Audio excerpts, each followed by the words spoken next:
1969 by Professor Dr.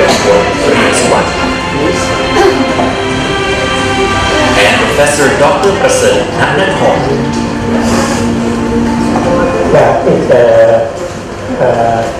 ให้การศึกษาทางด้านเกษตรเนี่ยเดินแพร่ออกไปนั้นก็รุ่นพี่ก็พยายามที่ให้มีการศึกษาการเกิดขึ้นในประเทศไทยนะฮะทีนี้มาถึงรุ่นน้องคือรุ่นผมก็ต้องการที่จะทำให้มหาวิทยาลัยเนี่ยเป็นมหาวิทยาลัยที่แท้จริงคือต้องมีพวกต้นทุนวิชาการนั้นก็เลยมาถึงรุ่นเราก็ได้พยายามที่จะเปิดการศึกษาต่างๆขึ้นเพื่อเสริมให้การศึกษานั้น Since its founding in 1969, the faculty has aimed to accumulate intellectual knowledge and to apply this knowledge to develop education at all levels in Thailand for the benefit of the people and the social and economic development of the nation. Dawn of Life.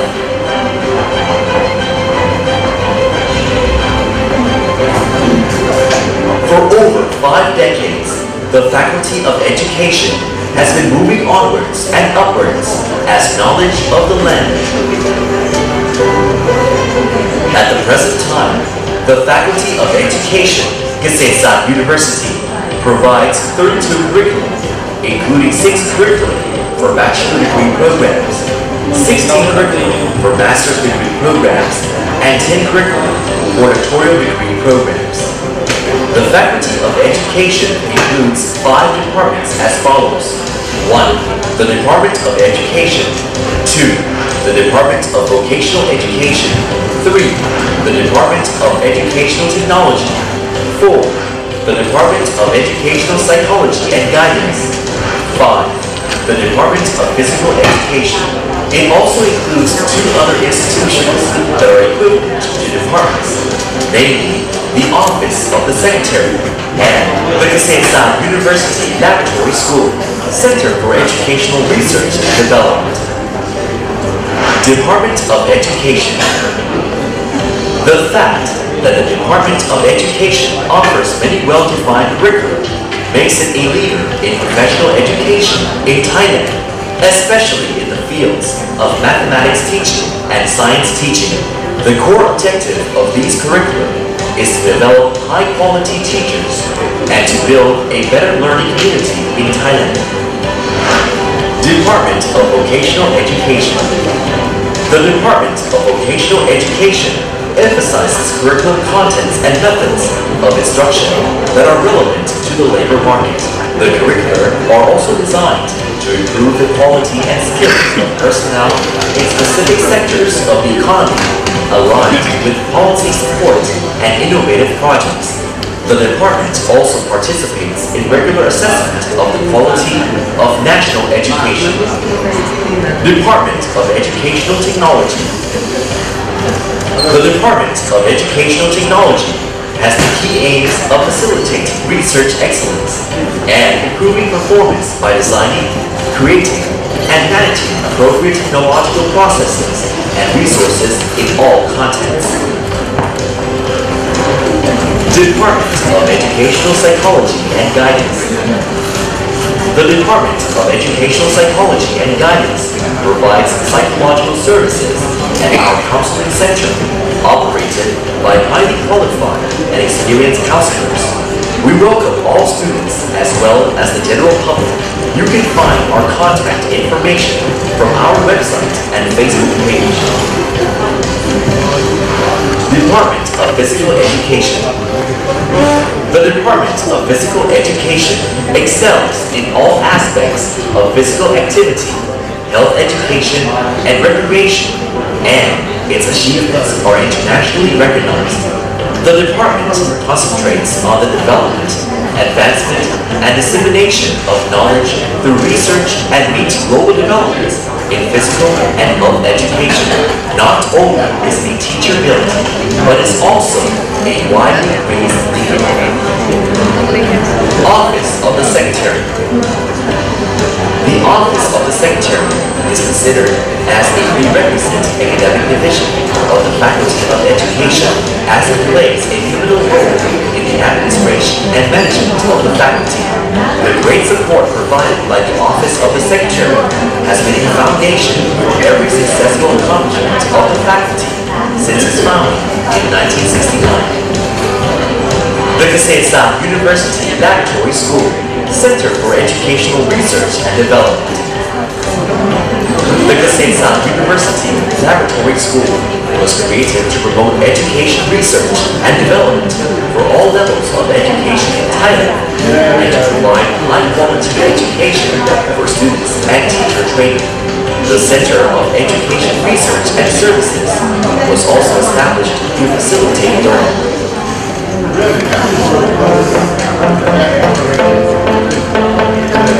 Laboratory and Study Center. Since the Faculty of Education always aims at knowledge enhancement, the Laboratory and Study Center constantly brings in advanced equipment and materials required for knowledge enhancement in the modern world. The Laboratory and Study Center encourages self-study and develops learning systems to align with the Thailand 4.0 policy. Some examples of its activities are: Center for Student Field Experience is a main source of innovation. It aims to develop expertise in initiating modernized curriculum, which can help the nation achieve sustainable and efficient development. KU Special Education Development Study Center is a coordinated unit for research studies to develop personnel with special needs. Education Center is a well-known self-study center. It has a fun atmosphere and is fully equipped with visual and virtual media, which can support creativity in both students and instructors. The Faculty of Education is certainly a place where everyone can obtain the integrated knowledge of professional education. The essential ambition is to fortify the identity of Kasei University, also known as EDU-KU, which stands for integrity, determination, knowledge creation, and unity. This harmonized concept can be achieved through our countless learning activities as follows.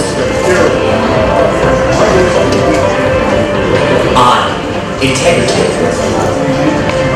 Focusing on cultivating good morals, honesty, and ethics among students, the faculty has organized in the past years a raising awareness campaign, a social development campaign, and a Buddhist psychology campaign.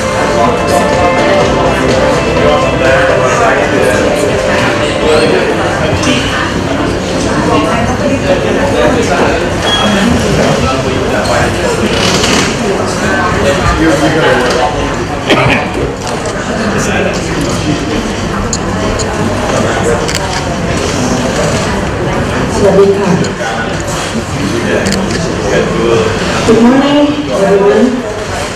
My name is Natiyaka from Physical Education Department.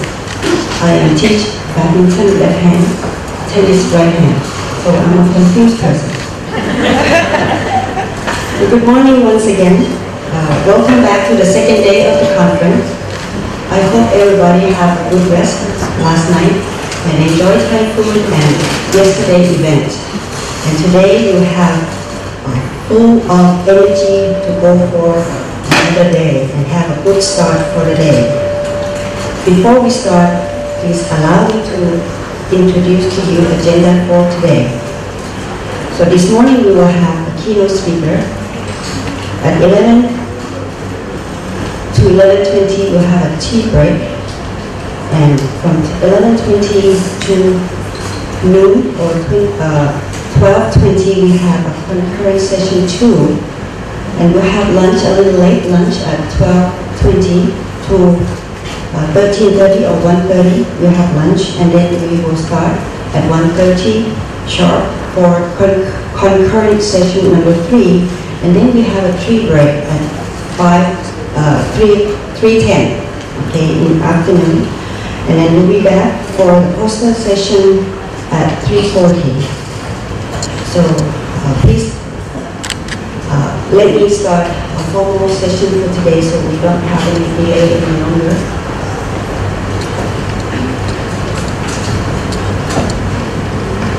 ASTEN Chair and Philippines Normal University, Dr. Esther B.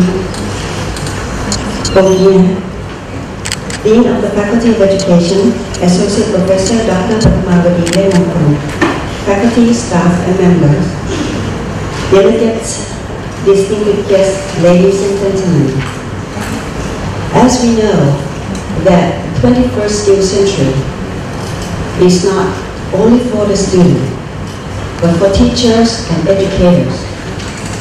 This will be a challenge to the teacher, educator experts in multidisciplinary education, and not only in the country, but ASEAN region. We all here gathering out of concern for education for our next generation of teacher education development. In ASEAN region, the issue, innovation, and initiatives will be presented to us by our special keynote speaker on the title, Moving Forward to Teacher Education in ASEAN for 21st Century. It is my great honor to introduce our special keynote speaker today. He is the former 27th Prime Minister of Thailand. He obtained both a bachelor degree, first class honor in philosophy, politics, and economics, and master degree in economics from Oxford University, United Kingdom. He has a bachelor degree and honorary doctorate degree in law from Ramkhamhaeng University and honorary doctorate degree in philosophy in English from Ramkhamhaeng University. Although he has a great background in political experiences since 1992, he has an extensive experience related to education and policy making as well. For example, in 1990, he started a career as a lecturer at the Faculty of Economics at Thammasat University. And in 1995 to 1996, he was a chairman of House Education Affairs Committee, Parliament. However, since 2005 to present, he is the leader of the Democrat Party. Please join me and give a warm welcome to our special keynote speaker, the former 27th Prime Minister of Thailand, Mr. Abhisit Wejchajiwa.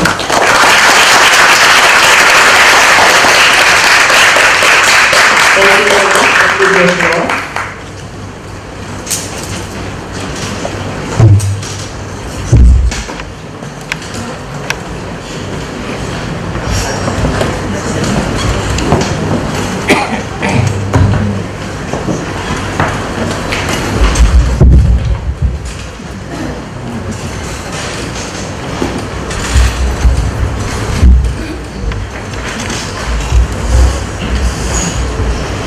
Madam Chair,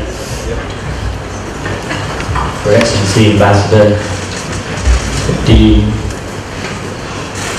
distinguished participants, and ladies and gentlemen. Let me first of all welcome those of you who have come from abroad to Thailand. I hope that you have had a very fruitful and enjoyable few days in Bangkok already. I hear that discussions in the conference have been lively and that you've covered a number of subjects. And it's great to be able to welcome participants from, I believe, most, if not all, members of ASEAN at a very important time. As you know, next month will be the 50th anniversary of the founding of ASEAN, and there will be many events to commemorate and celebrate the 5 decades of ASEAN and its achievements. At the same time, of course, we live in very challenging times where there are changes which fundamentally affect our lives, which creates numerous challenges for everybody, and therefore poses new challenges for the education sector. In the introduction that you've just heard, I should confess that I only spent maybe 2-3 years in the teaching profession, and then decided to join politics since 1992. It's now been 25 years that I've spent in politics. But one of the things that I always enjoy focusing on are issues concerned with education. In fact, if you look around the world even today, education continues to dominate much of the discussions on public policy. And even yesterday, if you read the news today, our Prime Minister was talking about education reform that he wants to implement and push ahead. And in recent elections, notably in the UK, only last month, perhaps one of the key issues that helped the Labour Party to perform much better than expected, of course, was their focus on free tuition fees for higher education, which I'm glad to see actually sway the youth vote. So there are so many issues to cover, and because I'm not in the teaching profession, I cannot pretend to be an expert on the issue. But what I will do, of course, is as a politician and a policy maker, I'd like to perhaps give my own views on what it is that we, as people, as a society, as countries, and of course as the ASEAN region, now need from our education systems. Because as I've mentioned already, ASEAN recently was established the community and would like to build on its achievements over the last 50 years. And of course the 21st century has also brought us so many technological changes which will be affecting some changes which are disruptive. So let me begin by just saying that when we talk about the 21st century, there was a time that people talked about this century as being the Asia-Pacific century.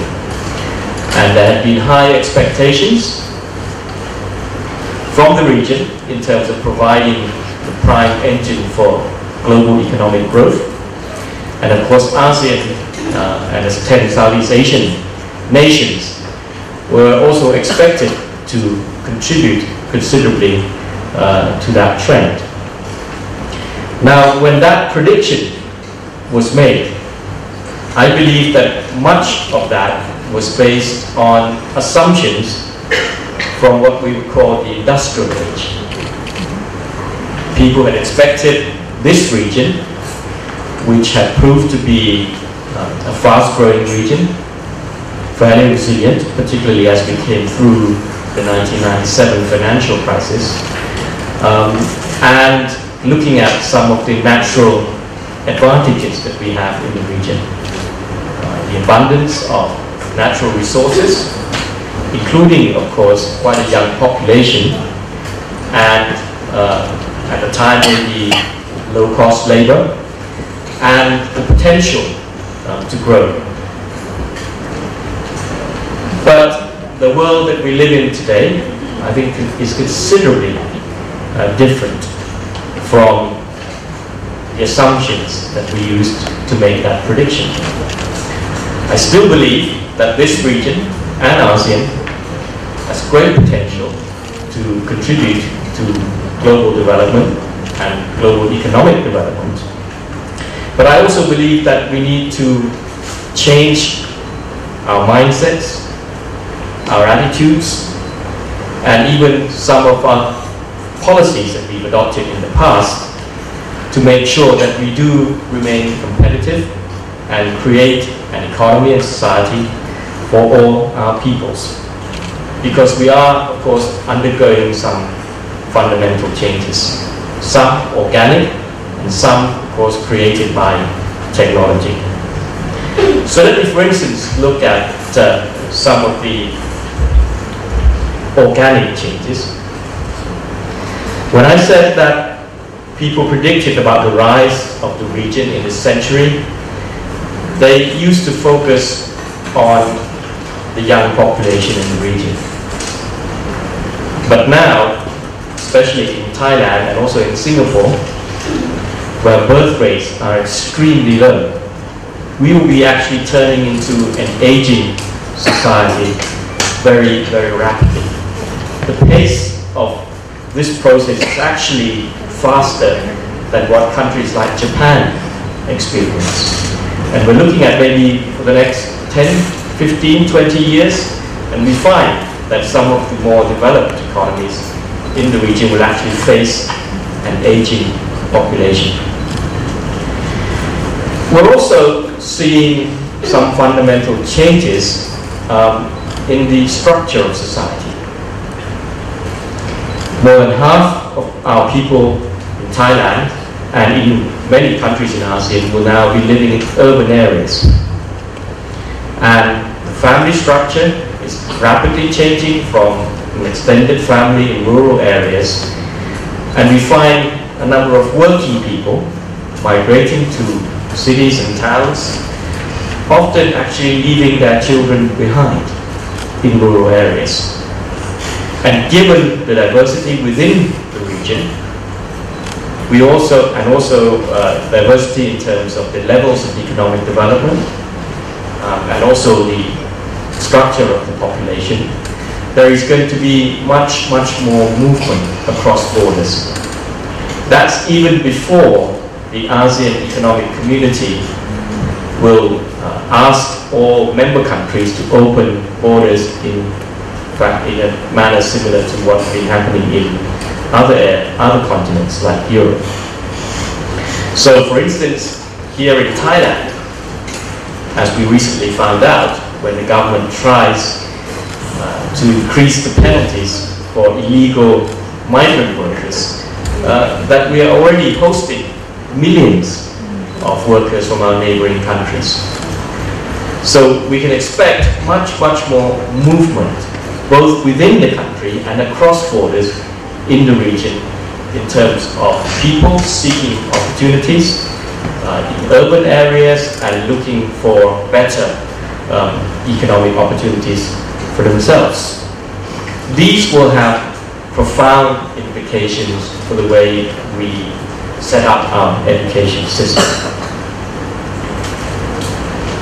Changes that are also coming from technology perhaps are even more disruptive. While for many decades we have looked at technological changes as changes that would enhance people in creating value, now we are faced with the possibility of much of technology actually replacing human skills in a number of sectors. And that, of course, means that not only should we be concerned about providing the right skill for our young people, but it also means that the majority of our population who've left schools and universities even recently or to a long time ago will also need to be reskilled. And therefore this process of reskilling and what I would also call education, non-formal or informal education, will also be very important. At the same time, with the arrival of vast technological changes, of course, many countries in the region are being caught in what we would call economic traps. Countries that have already achieved middle income status find that they are no longer competitive in terms of industries that rely on low cost of labor or abundant resources. The less developed economies in the region also discover that their paths to development may not be the same as the countries that have gone on before them because of different competitive environment in the global economy. And therefore, so many assumptions that we have held when we design our education system, our curriculums, now appear to be less and less relevant to the challenges that we are facing. And that is why it is very important for people who work in the education sector, and of course public policy makers, to recognize that the key to moving our economies, our countries, our societies ahead in the 21st century requires a lot of reform and rethinking in the education sector and also in the training or reskilling of our peoples.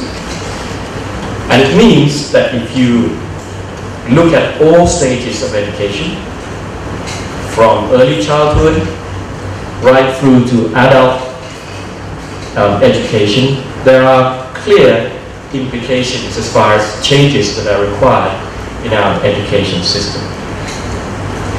Take, for instance, early childhood. This is probably the one area that has been ignored by too many governments when it comes to education policy. For so long, education policy and education systems tend to focus on children beginning at the age of maybe 6, and at best they lower that to about 3, 4, or 5 years old. But more and more we find that it is probably as, if not more important, to make sure that there is good early childcare, to make sure that children are well equipped physically and mentally to be able to get the best out of their education. And the challenges we face is that as far as early childhood and early childcare is concerned, we can rely less and less on the family to provide adequate care. I've already mentioned the fact that so many working people now migrate to cities, often having a very difficult choice of either leaving their children behind, perhaps with their grandparents in rural areas, or bringing them to the cities and find that they struggle to get good childcare. That also goes obviously for migrant workers and guest workers that also move across national borders. And despite many governments in the region attempting to build or develop childcare centers, they cannot meet the demands,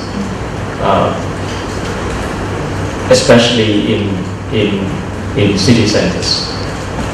And while we try to encourage workplace to provide such care, it's also been very difficult to provide the right incentives.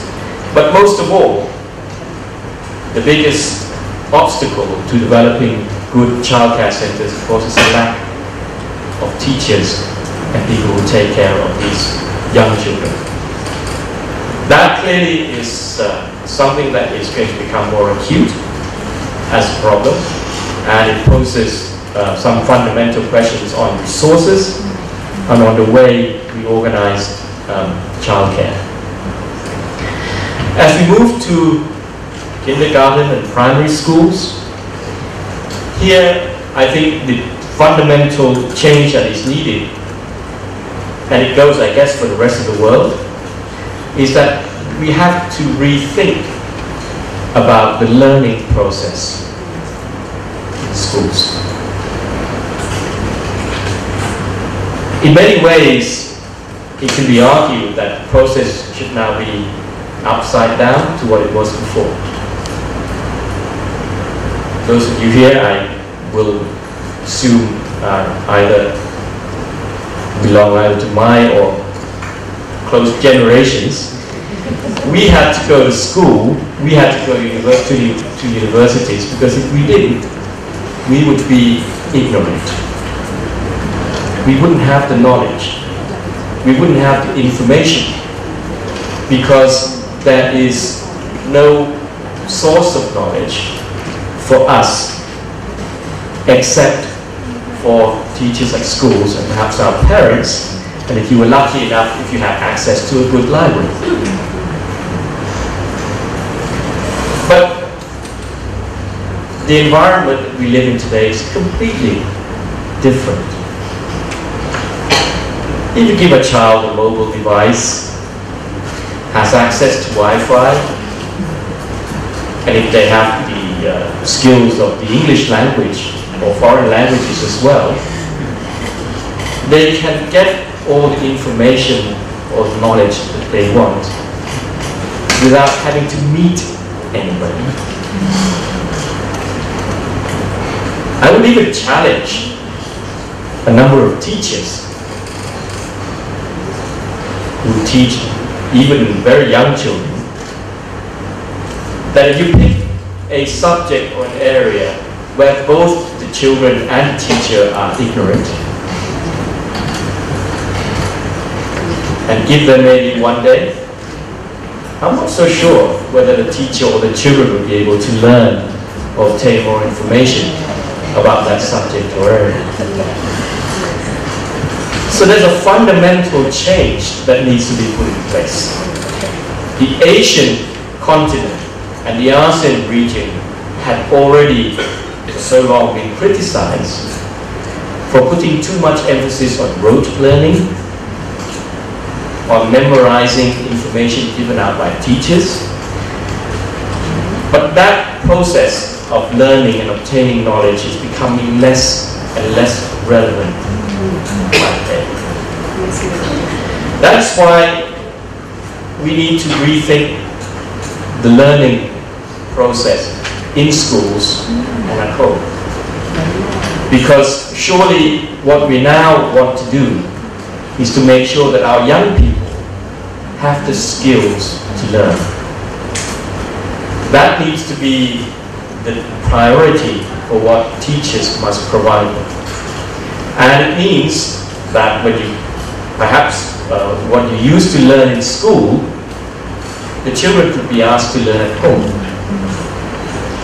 And what we used to do with homeworks is what we should be doing in schools, which is making sure that the children who obtain all this information, who learn about subjects in their own time, can come and discuss and learn how to use the information that they've obtained.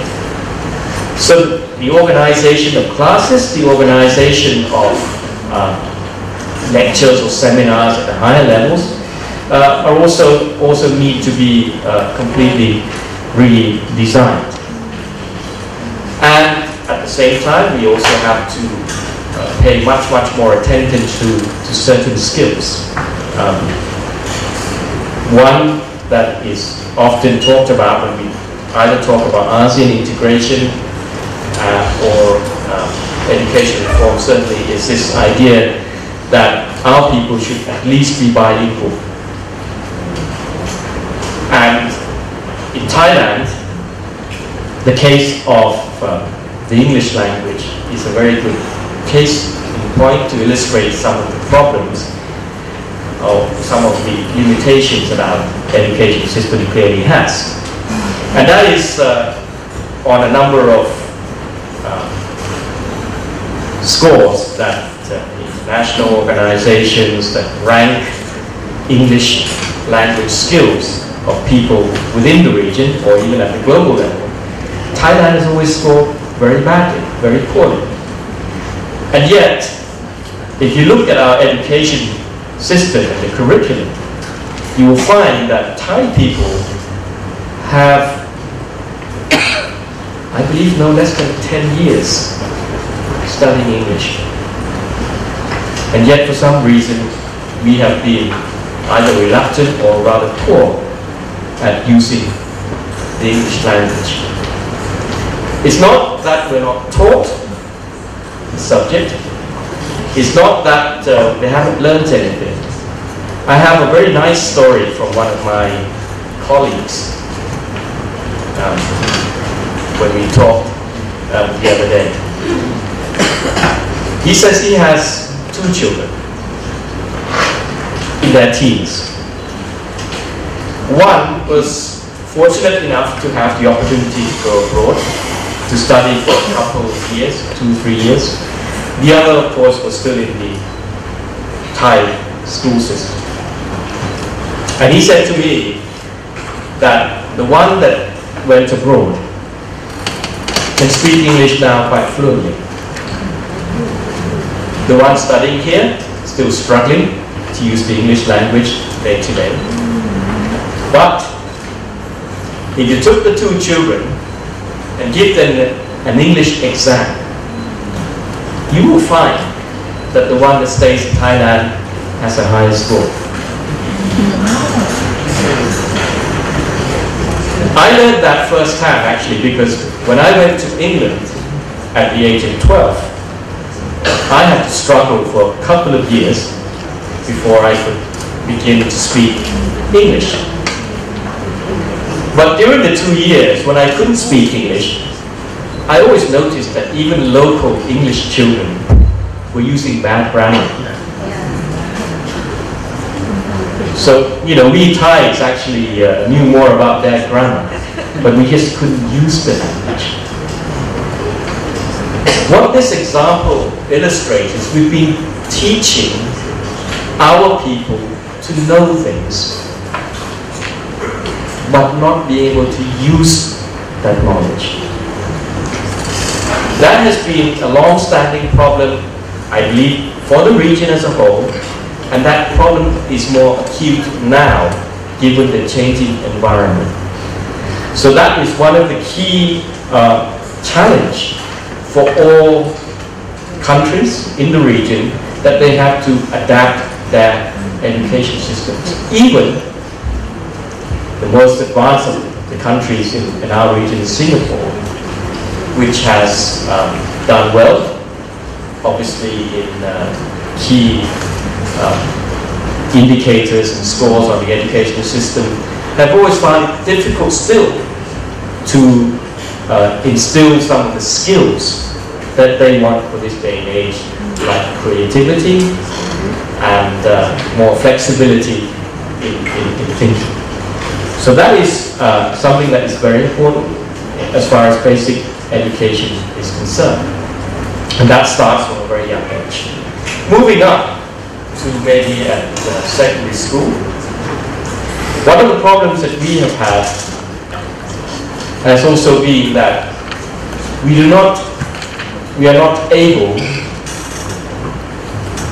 to lead our children to self-discovery, so they know what they want to do with their lives. I think for too long there has been this obsession with getting good scores to go to the best universities, ranked of course by the scores that you get when you take the entrance exam or the admission, when you go through the admission system, without actually relating that to what they actually want to do with their lives. And even today you still find so many graduates who are either unhappy to pursue careers in the areas that they have specialized in, or discover that there are so many other options that they would rather take, and yet have not been equipped by their own choice in either late secondary school or at the higher education level. And there are so many other things, some perhaps a little more detailed, like for instance here in Thailand, as you move into your 4th year in secondary school, you're forced to choose between the sciences and the arts.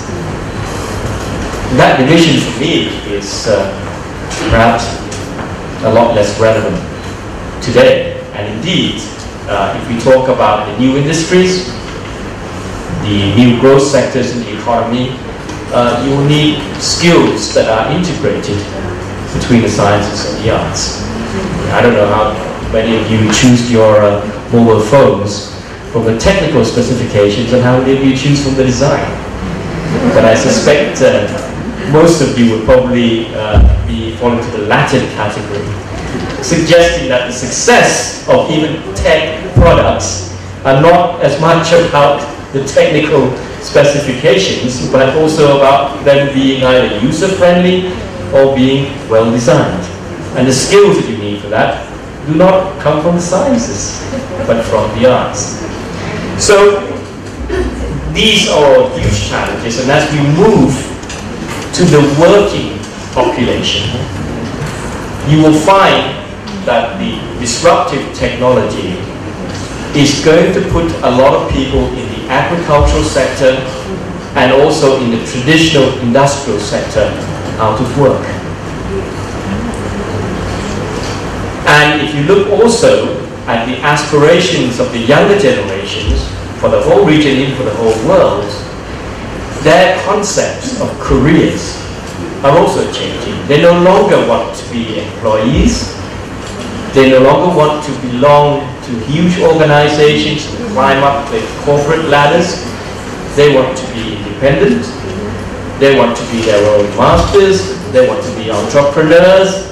They may want to be employees, entrepreneurs, customers, and consumers all at once. And they don't have this concept that we used to have. You know, we used to ask each other, what do you want to be when you grow up? And you have one answer, and you stick to that answer until you retire. That's not the way the younger generations think. They're thinking of a career before 30, they will try it. If they succeed and they get rich, they're fine with that. If they don't succeed, they try something else. And even if they succeed, they will probably look for a different career once they go past 30. And that means that the preparations and the skills and the education that we must provide them must be different from the way we've been organizing things for, I don't know, maybe decades or centuries. These have profound implications for the design of the education system, and it also has profound implications for teacher education. Because as we run through the different stages, as I have, you know, from early childhood, right through to higher education, right through to workers retraining or reskilling, we now need instructors, educators, teachers that have different skills from the past. Of course, not being a teaching profession, I don't have the answer for you. I can only give you the challenges and the questions that you have to work out. How teacher education must be redesigned to cope with these challenges. But as far as the greater picture or the wider picture of the education system is concerned, there are a number of factors that I think are important to make sure that we facilitate this transition to the new system that we want to put in place. First, it cannot be denied that there has to be a far, far greater role of technology in the process of education. And that means teachers have to be well equipped, have to be well prepared. The experience that we have had certainly was, I remember when we started introducing computer studies into schools, the children were very excited. The teachers were very scared. And we have to somehow reconcile the fact that young people are always going to be more adept to tackling new technology, and somehow retain the role of teachers who can actually instruct them or help them or guide them to be skilled at these things.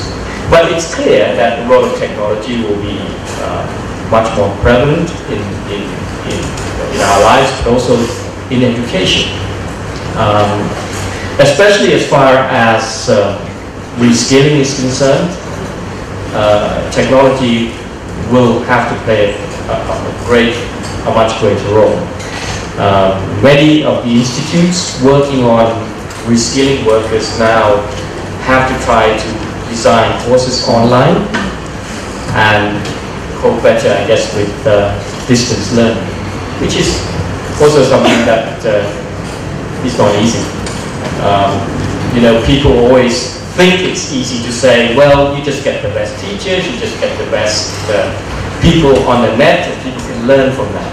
Well, at least for our generations anyway, it doesn't work that way. We find that it is quite difficult to concentrate, to absorb everything that comes online. So that's one thing. The second thing, of course, is that with the changes that we require to meet the challenges, huge resources are going to be provided. Fresh investment in education. And there is no way that the public sector or the government can provide those resources. You know, I talked earlier about the elections in the UK and so on. Even providing free education now it becomes more and more costly, even though we become an aging society. And investment in, for instance, childcare requires enormous amount of resources and so on. And the only way that we can cope with this is, of course, if we somehow tap into resources from the private sector, which means engaging businesses more in the process. Just look at the health sector. We continue to struggle with the shortages of health personnel, doctors, nurses, and so on. It's huge demand. The private sector in many countries are quite keen to actually get involved, to engage, and to invest. But they have also met a lot of resistance in terms of the professions resisting the idea that the private sector could perhaps provide education for health personnel, because they fear issues like quality control and so on. So that's one example. But it's not just the business sector. I think social enterprises, non-governmental organizations can do a lot to help affect some of the changes that we talked about, because they are more flexible at introducing alternative forms of education. One of the experiences I had when I was Prime Minister, of course, was that I looked at the problem of dropouts, which has often been ignored because we think we have free basic education, and therefore all our children have the opportunities for basic education. But the fact of the matter is, if 100 kids enter primary school here, only just over half would complete secondary school. The rate of dropouts is still quite high. And what I found certainly was that trying to get these people back to schools rarely work. They come back and then they drop out again. But if you engage NGOs that work with these children, they have alternative means and methods of dealing with educating these children. And all we need to do, of course, is somehow to help or enable these organizations outside the public or the government sector to get themselves engaged in the education process. Likewise today, when we look at social enterprises working on EdTech and other areas, that is unlikely to grow substantially at the pace that we want to see if it's all done by the public sector. It's going to be almost impossible. And therefore, the greater need for flexibility and diversity means that we have to engage other sectors and other groups in society into the education process. We also need perhaps a richer path or alternatives as paths to becoming educators and teachers. And I have to be careful here. During my time as a politician, I have faced mass teacher protests many times. But the reality is there has to be alternative paths to becoming educators and teachers. We cannot make it too rigid. And we need people from different backgrounds and skills to become educators. That's something perhaps that your profession needs to work out among yourselves, how you can open up without, of course, affecting the issue of, say, quality control or some of the issues that we should be concerned about. And finally, as a general rule, one of the things that the whole region needs to do is to recognize that the education systems can no longer be centralized the way they have been for so many decades. You know, the Prime Minister talked yesterday about education reform here in Thailand.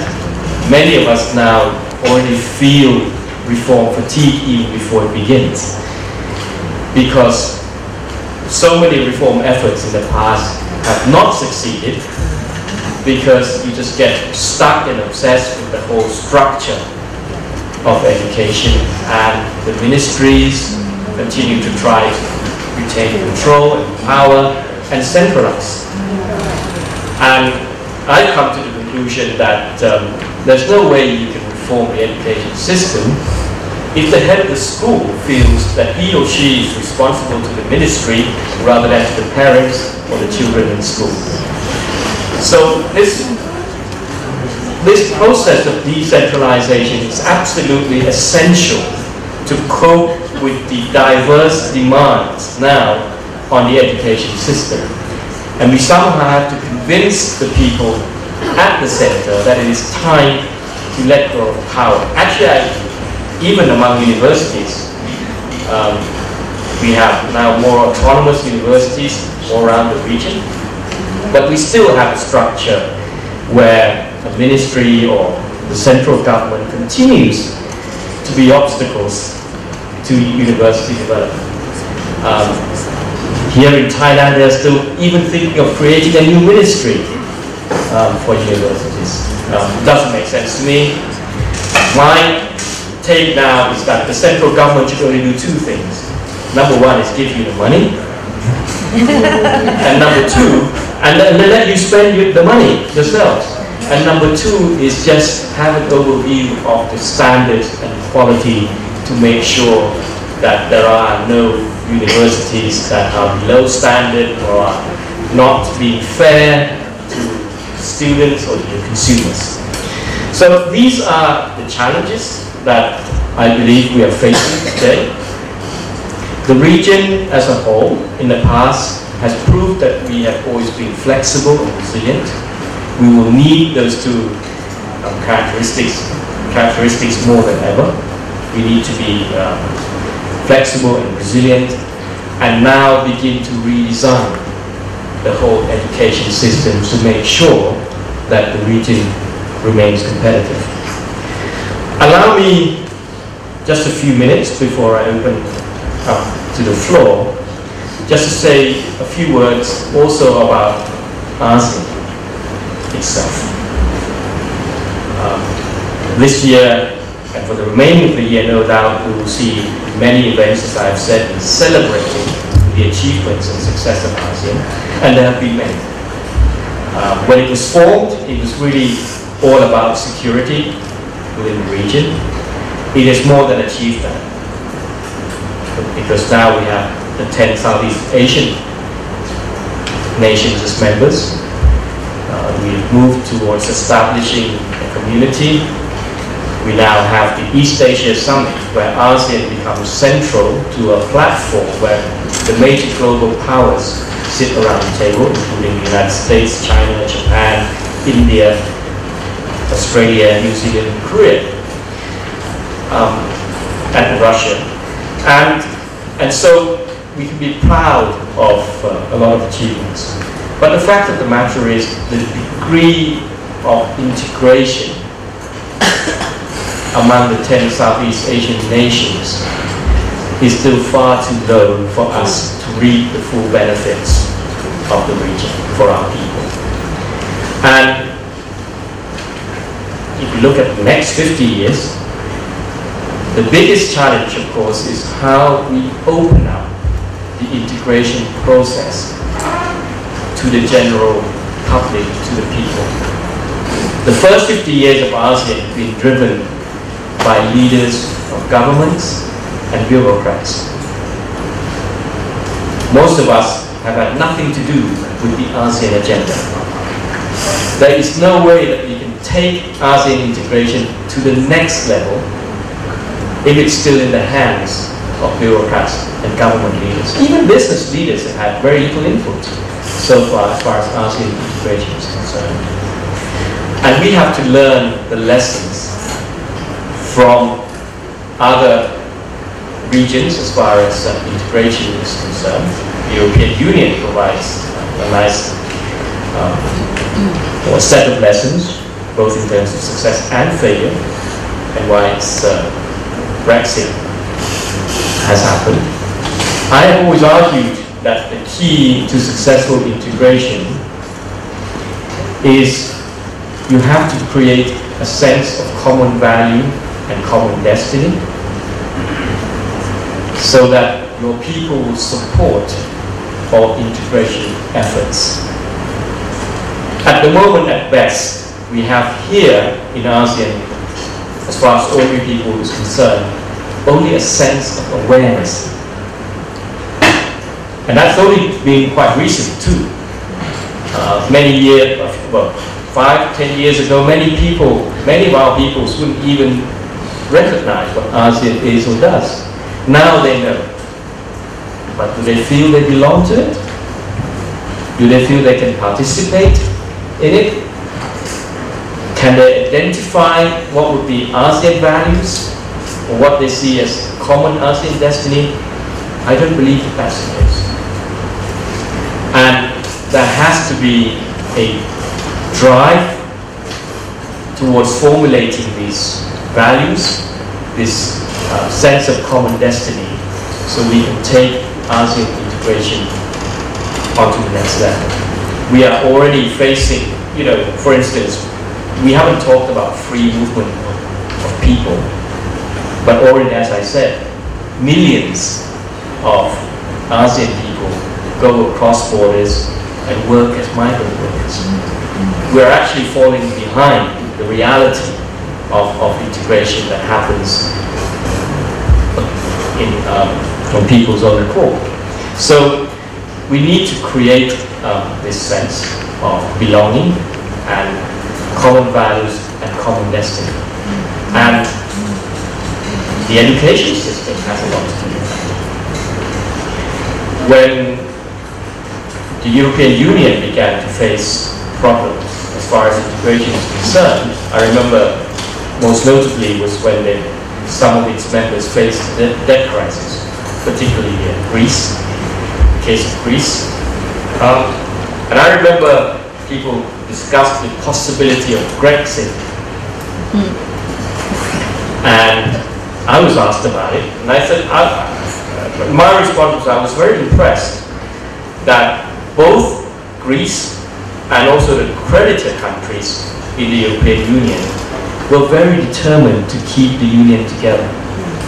Even though Greece has to cut its budget by 40%, even though the taxpayers in Germany have to pay to prop up banks in Greece.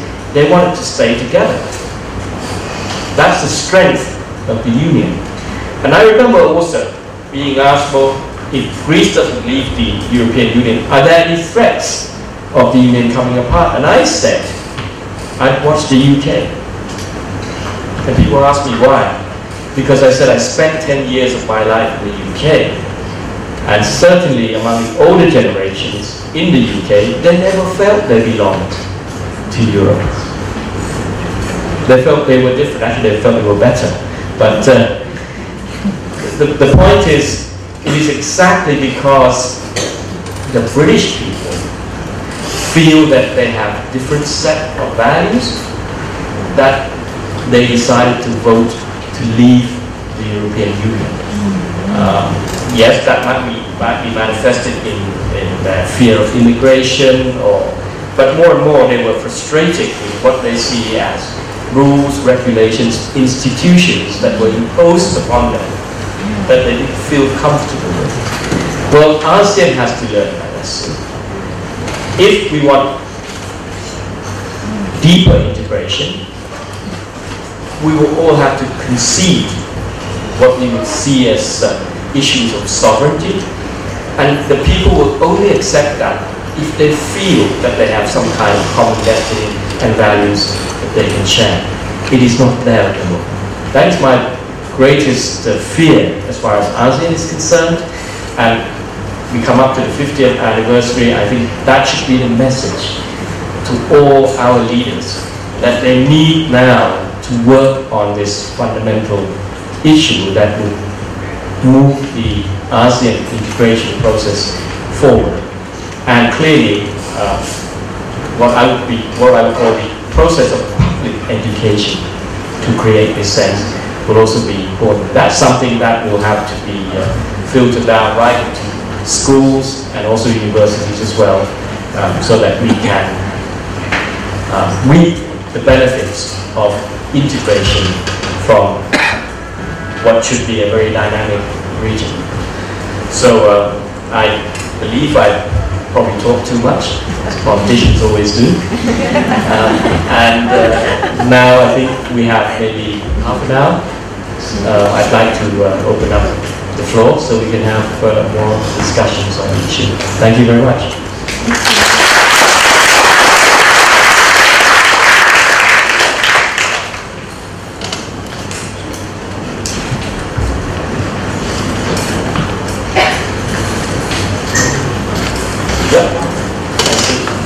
Is there a microphone? Give you the microphone.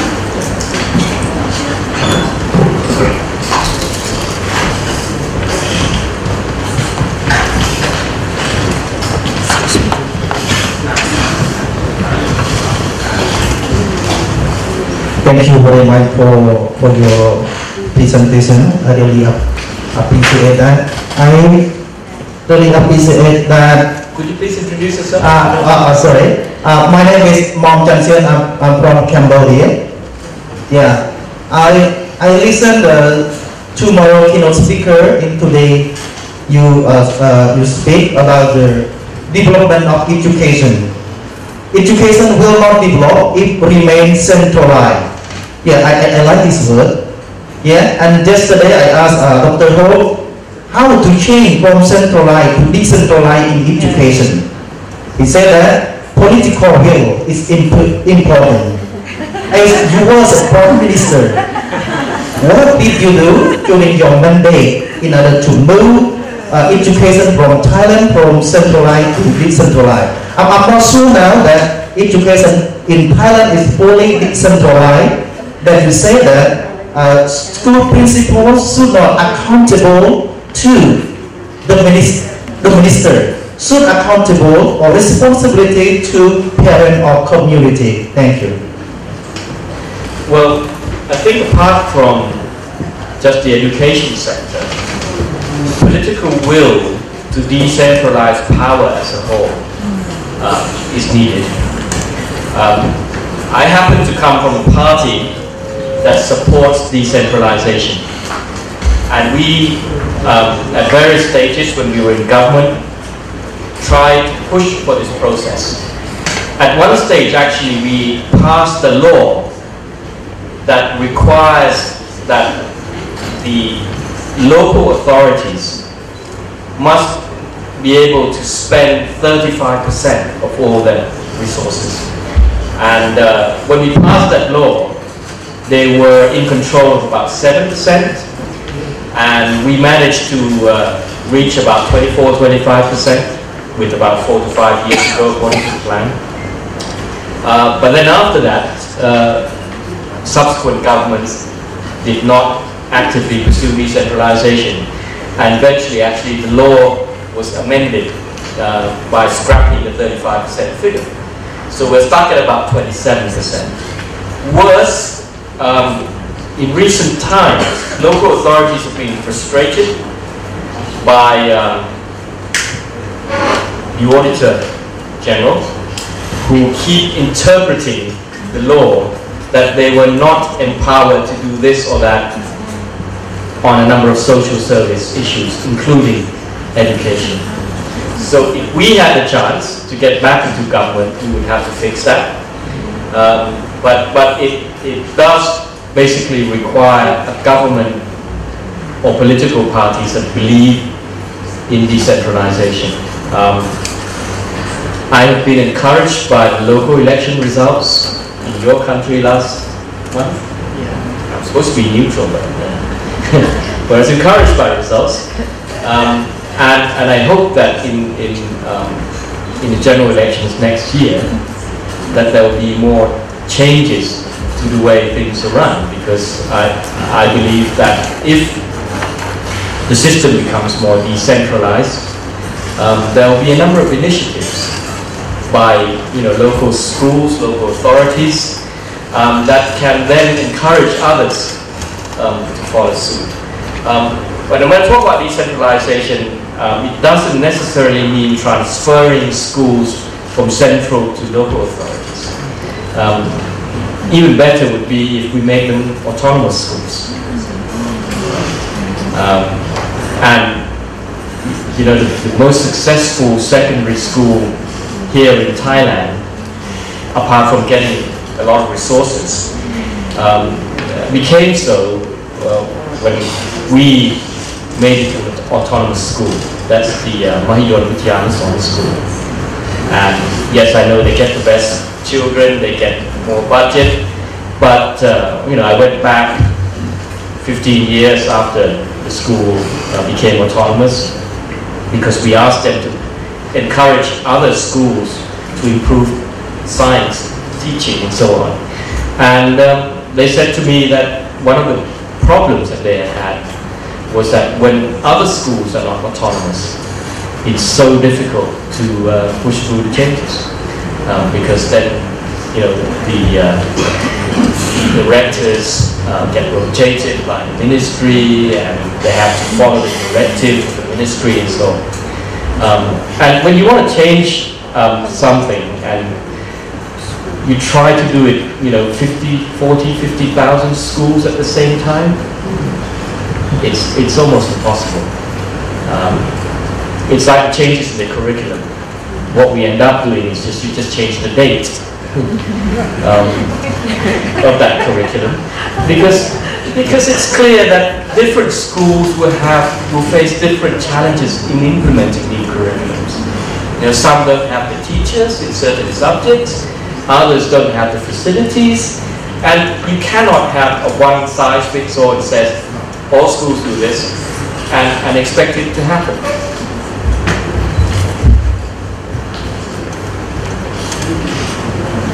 Yes.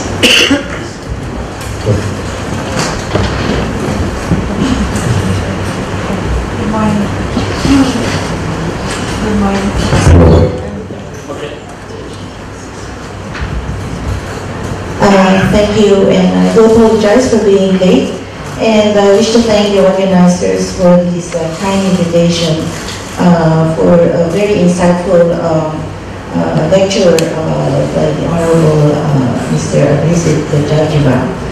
I fully agree with what you have said, Excellency, And I believe among us in ASEAN, they have also greater effort to our integration is to have more exchanges of our students among ourselves. Because as you have indicated, Excellency, many of us in our generations have been educated outside of the region. So perhaps if many of us, our youth, are encouraged to come to school here in Thailand, in Cambodia, and others, this will help us, build this sense of common values, common destiny, and common belongingness. So maybe this is also something which the ASEAN can deliberate on, and how we can encourage our educational system. And as you have indicated, Excellency, it's also the people's mindset that education outside the region is better than ours. But I think for us to build a real community, we need to believe in ourselves, in our respective institutions. Thank you. Yeah, I would add to Excellency's comment. You're right in saying that many in our generation is probably more familiar with countries outside the region, and that's certainly the case. When I was in government, when we go to the States, we go to Europe, there's no shortage of experts on those countries. But when I go to some neighboring countries, I struggle to get a good translator, interpreter. Myanmar, Vietnam. So that says something about the need to bridge that gap. We have the ASEAN University Network, ASTEN, but I think it needs to be expanded. I believe the organization now, you told me there was one university per country. I think that university should at least draw in the network of other universities to expand this. You might not have to have more than one, but each one has to act as a hub for that country. And exchanges of students would be great, because they will create the familiarity with what is similar in the region among the countries, and also what is different. We also have to learn the differences, religious, cultural differences, and therefore manage this diversity in a common regional program more.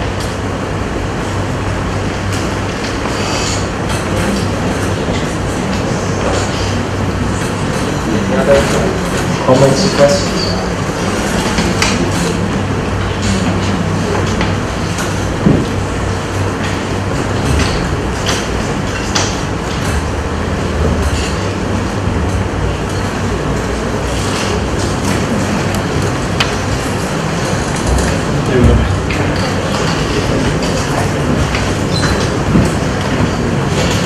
Thank you for the opportunity to speak. I'm sorry when I had the good chance yesterday to speak to all of you, but I'm John Hope. I'm from University of Auckland, New Zealand, and I'm the outside expert, but I'm not really.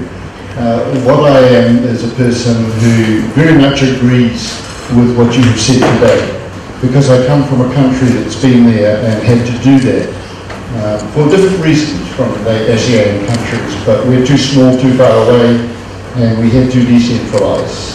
And I told him yesterday that in 1989 we had a visionary Prime Minister who fired all the bureaucracy and suddenly gave all the money to the schools, and the schools grew and became responsible for their local communities.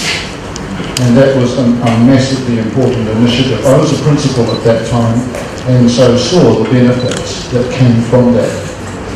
And I agree too with your idea for ASEAN. The European community is a very good example of what ASEAN could do. And again, I hinted at that yesterday. I think here there is the potential to do that through education. One of the key points yesterday was that we must be educating for the future, not for the past or the present. And that is easily done through teacher education, because teachers influence students, students then become the next generation and elect the next Prime Minister. So it's a very important structure that needs to be developed through ASTEN. The new thing that you introduced today was the importance of outreach from the representatives here. And I would strongly support that message. I think that's a very strong message. I've been to some of the other universities in the region and several of your countries and worked with them. And I think that it's possible to have the small bureaucracy repeated within an organisation like ASTEN. And we have to constantly make ourselves aware of that we are representatives rather than just the organisers. And I would like to thank you for putting it in an economic context, because that's what the whole world's about.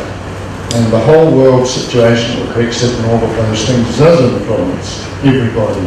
My country is further away from anybody else than any of yours. But at the same time, we hit those same problems almost instantly. When Trump speaks, it's reported on our news straight away, and so on. And we are not isolated from that.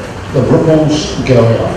So our job through this organisation is to try and develop new ways to create an environment of change for the future, not for the past.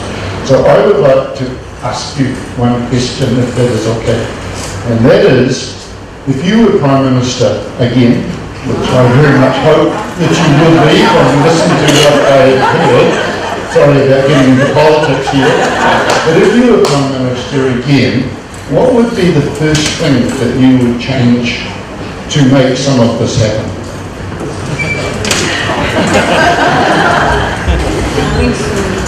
Well, before answering your question, I should say that after the Asian financial crisis, I was at the time Minister in the Prime Minister's office. I made that long trip to New Zealand to see how you cope with the changes in the bureaucracy, because you downsized by about 40%, and then try to do it here. But it was difficult. The bureaucrats here pointed out to me that the whole of the New Zealand bureaucracy is smaller than the size of the number of teachers here. But I think you set an example in many ways of how government can be run without having too many people in the public sector. And that's what we need to continue to do. Now, I said that because, back to your question, one of the initiatives that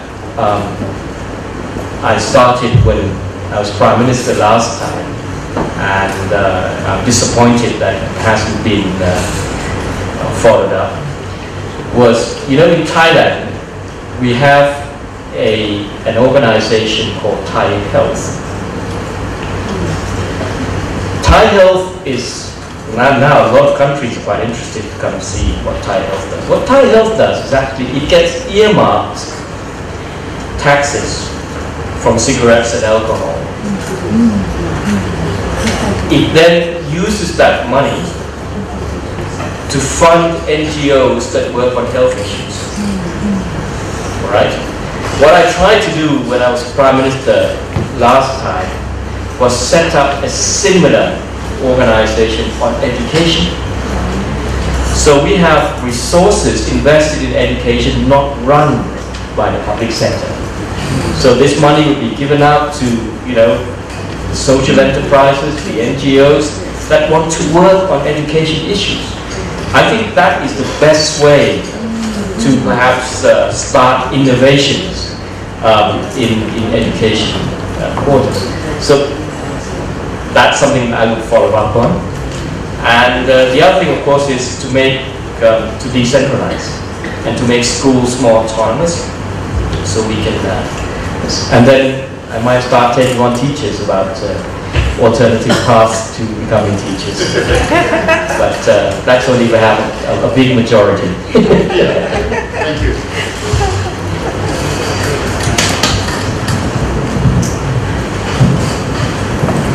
Thank you so much. Your Excellency, for your presentation this morning.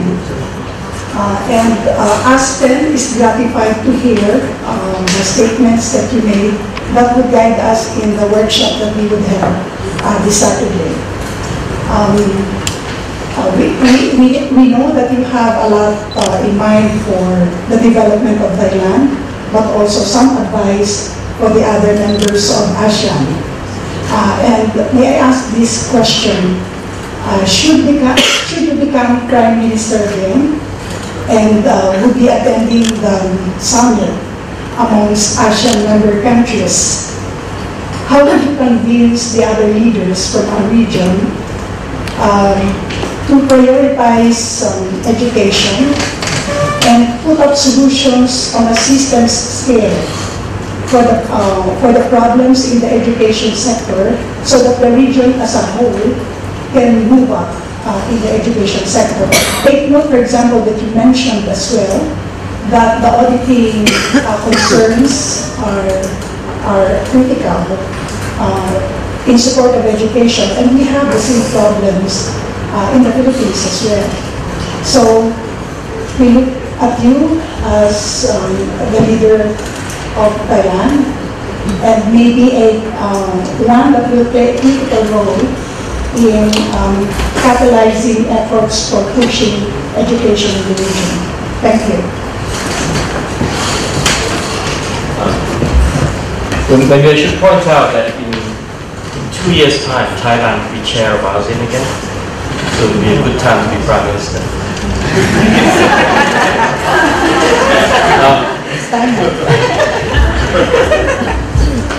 And that aside, two things.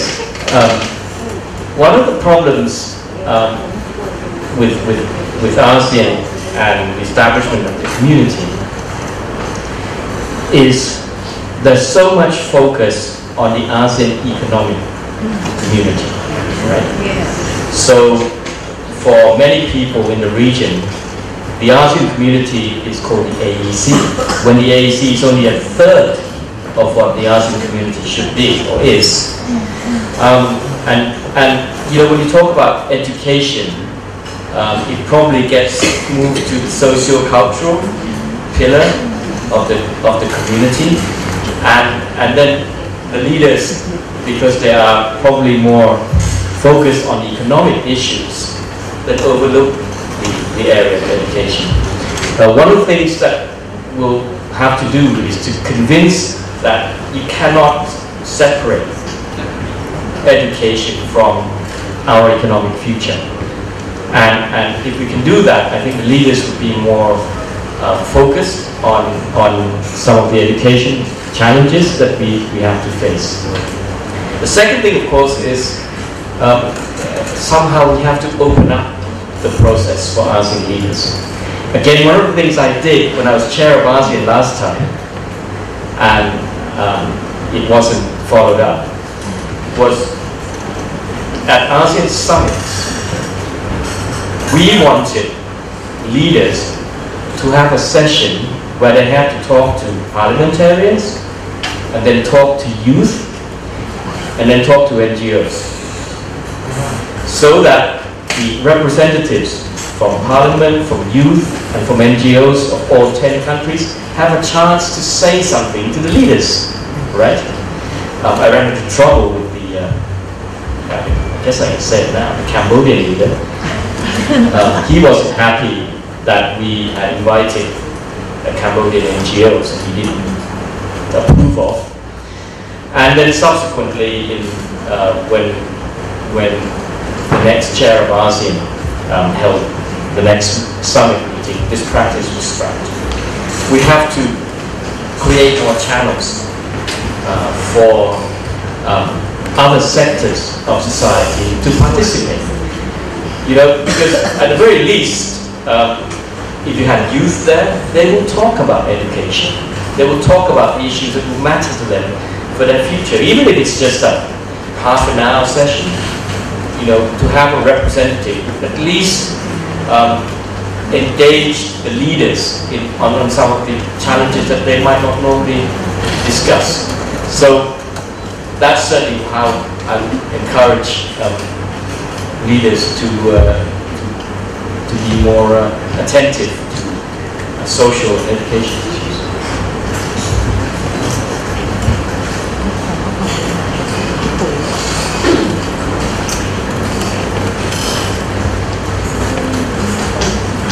Must be it, right?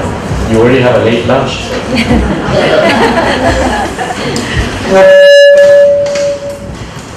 Not ready.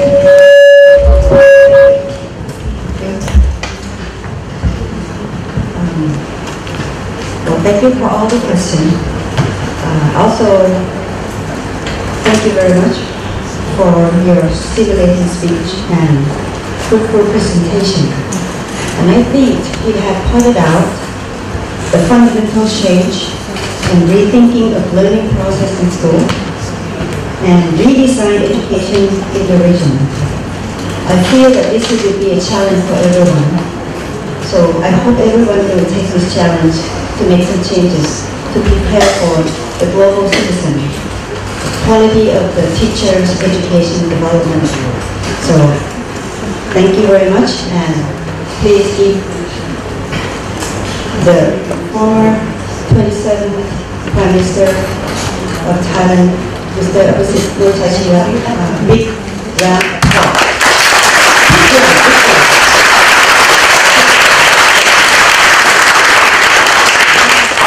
I would like to take this opportunity, to call upon